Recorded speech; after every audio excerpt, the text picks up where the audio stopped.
కా అనే అక్షరం ఉంది కదా, ఈ కా అనే అక్షరానికి ఫస్ట్ చూద్దాం. కా అని చూడండి అందరూ. కాకి తలకట్టుని తీసేసాం. ఇప్పుడు చూడండి దీర్ఘం వచ్చాడైంది. అప్పుడు ఏమైంది? కా. అలానే ఇప్పుడు అందరు గాని చూడండి. గాకి తలకట్టు తీసేసాం. ఇప్పుడు గాకి దీర్ఘం చేర్చాం. గా. అందరు ఇప్పుడు చాని చూడండి. చాకి తలకట్టు తీసేసాం. చాకు దీర్ఘం చేర్చాం. చా. జాకి తలకట్టు లేదు కాబట్టి మనం ఏం తీసేయాల్సిన అవసరం లేదు. మరి జాకి దీర్ఘం ఎక్కడ చేర్చాలో చూడండి. జా. అక్కడ. ఇప్పుడు టాకి కూడా తలకట్లేదు. టాకి దీర్ఘం ఎక్కడ చేర్చాలో చూడండి. టా. ఇప్పుడు చూడండి డా. డాకి తలకట్టు తీసేసాం. ఏం చేర్చాం? డా.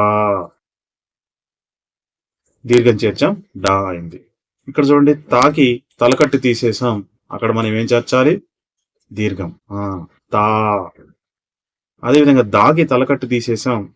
దాకి దీర్ఘం. దా. నా చూడండి అందరూ.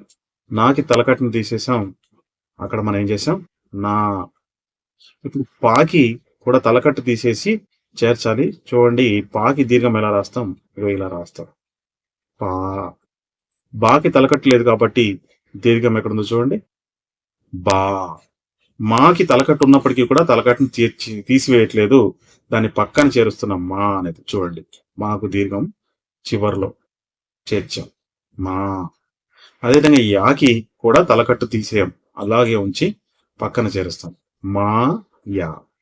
ఇప్పుడు రాకి తలకట్టు తీసేసి తలకట్టు ఉన్న ప్లేస్ లో మనం దీర్ఘం పెట్టాం. రా. లాకి తలకట్టు లేదు కాబట్టి అక్కడ మనం లా చేర్చేస్తాం. వాకి ఉన్న తలకట్టు తీసేసి ఇక్కడ మనం దీర్ఘం చేర్చాం. రైట్ పిల్లలు, ఒకసారి మనం మళ్ళొకసారి చూద్దాం. ఒక్కొక్క అక్షరాన్ని పలుకుదాం. కా. గా. చా. జా. టా.